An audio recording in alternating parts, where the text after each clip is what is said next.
Hello and welcome to the review, and what a fantastic win it has been for New Zealand. It's actually been 3 in 3 for them. We'll be starting our show with Simon Dewell, joined by Ross Taylor.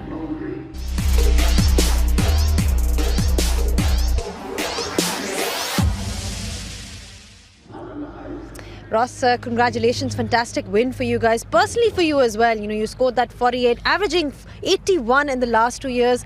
How do you feel? Yeah, it was obviously good to have a contribution. I thought the way we started, we were under the pressure very early. Afghanistan got off to a bit of a fly, but Jimmy Neesham, I think that's the best he's bowled for a long time now, and I think they'll do his confidence the world of good.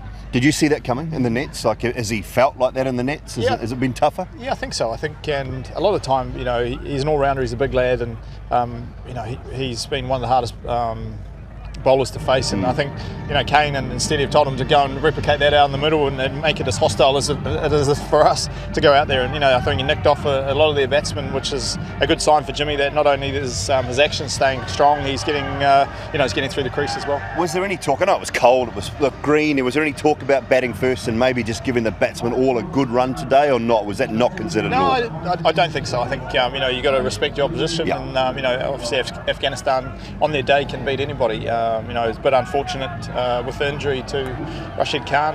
It would have been nice to have been able to face one of the best spinners in the world. Would it really though? Come on. No, it would have been absolutely terrible. It wouldn't have been good. I couldn't even pick. I couldn't pick the other leg spinner. So I had no chance. I think 3 from 3. That's what we wanted. We know we played some good cricket over the last, and we need to improve in a few areas. But we know we've got some very tough games coming up, and hopefully these 3 games that put us in good stead for a tough last 6 games. Well, looking forward to that next one then. Nottingham, India, another team in very good form, a team you guys know very well. What do you have to do better to beat them in that game in Nottingham? Well, I think, as we've seen throughout this whole competition, you've got to not preempt what the wicket's going to do. I think, Pakistan, everyone was talking about 350, got skittled for 100, and vice versa.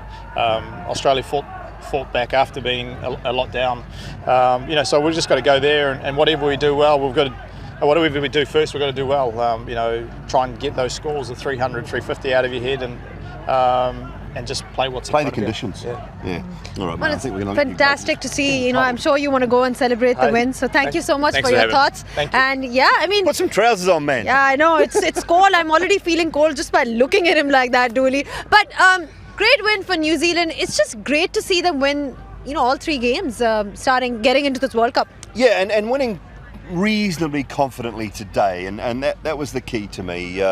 They didn't make too much hard work of it. I know Martin Gupta was out early, which was not a great start from a New Zealand point of view with the bat, and then Munro as well. But the way that Ross Taylor and Kane Williamson are playing, that's exciting. That bodes well for New Zealand moving through the tournament. And Kane, just to get through and win the match for his team, I think was a big thing today. He seemed like he was just struggling a little bit. So for him to be not out, I thought was outstanding.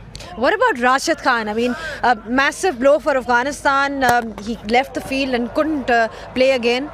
Yeah, tough, really tough blow. I mean, I hope for Rashid that he's okay, because he's just such an excitement machine in this format of the game, and in 2020 as well. And he's a lovely, lovely guy. I'm sure you know yourself. Whenever you see Rashid Khan, he's the first one to come up. He said, "Nice to see you." Great, he's just such a nice guy, and you want to see him do well. You want to see him playing. So first and foremost, hopefully health-wise he's okay, and then back out on the field for Afghanistan. And of course, we've got the likes of Kane Williamson. We spoke about him in our pre-show as well.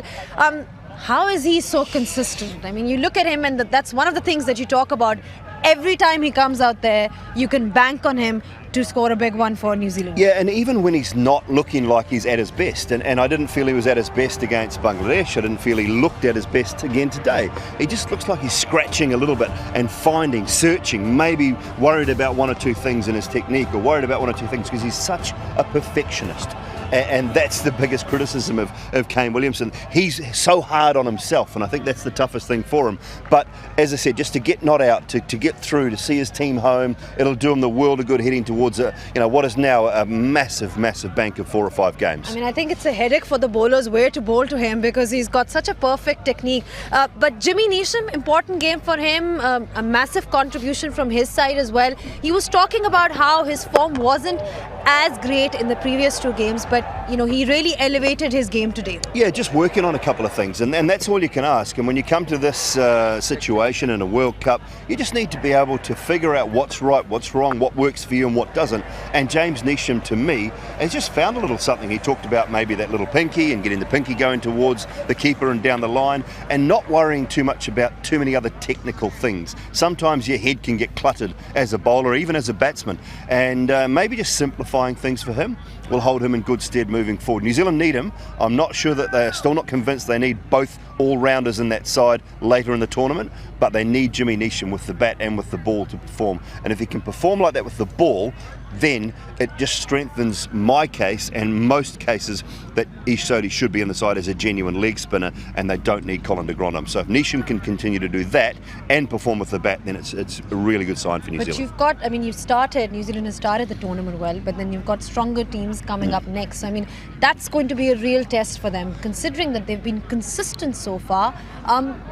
Any particular changes that they need to make for the teams, upcoming teams? It's just, winning form is good form. And to me, that's all you can ask. When you're looking at 2 points, couple of scrappy wins, I can understand that. But they go into that next phase of the tournament for New Zealand on 6 points. So they can afford to lose 2 of the next 5. And they're good enough to do that. They're good enough to win 3 of those games. Now, it doesn't really matter who they beat, whether they beat India or not. As long as they beat 3 of those 5 teams, they should be good enough to make it through to the semi-finals, and that's all you're going to be worried about. They will lose a game along the way. They might lose 2. But if they don't get too worried about that, and they're not really terrible performances, then they'll be okay. So they haven't finalised that best combination just yet, I don't think. Henry Nicholls is waiting in the wings. He's fit again. He may get an opportunity now that Munro's failed again today. So that could be the issue. They've got 3-3 wins for New Zealand, as you can see how they fare now on the points table as well. You've got the likes of Pakistan with 1 win each. Afghanistan, they're yet to get that win that they're looking for. It's an interesting tournament so far. Australia's looking good as well. West Indies, they've won 1 game, lost as well. But, the tournament is shaping up nicely, Dooley, and you still... I think you still can't pick any particular favourite. No, look, I love this format. I love the 10-team format. I'm all in favour of the 2020 World Cup, the ICC 2020 World Cup, expanding. I'd like 20 teams in that, 24 teams if you want, because that's the development, that's the growth of the game. This is the pinnacle. This is the World Cup you want to win. This is the one where you take a Football World Cup, 32 teams. Over 200 odd countries try and qualify for the Football World Cup, and they narrow it down to 32. Yeah. This is the pinnacle. Keep it at 10, make it hard to get into this tournament, and make the winners prestigious. But the 2020 is the way to expand the world tournaments, and the ICC 2020 World Cup should be as many teams as possible. Don't mind, and that's the way forward, I think. Love this format, and we've seen already that games are not getting 350 every game. 170s, 180s, 250s. We've had 300 today from England.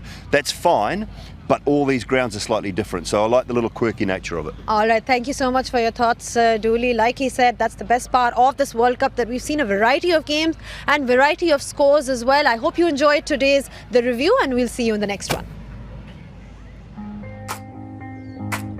We are at the county ground, Taunton. A wonderful contest in prospect. You should call me before I go, 'cause I got options. Don't think I don't. An impressive start here by Afghanistan. Jimmy Neesham with the breakthrough. The pressure. The game plan. Everything working for New Zealand. Oh, yeah, that's it. Jimmy Neesham has a 5-wicket haul.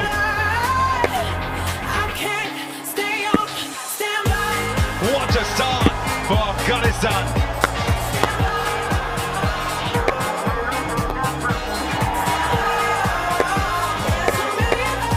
New Zealand win. They make it 3 out of 3, top of the table.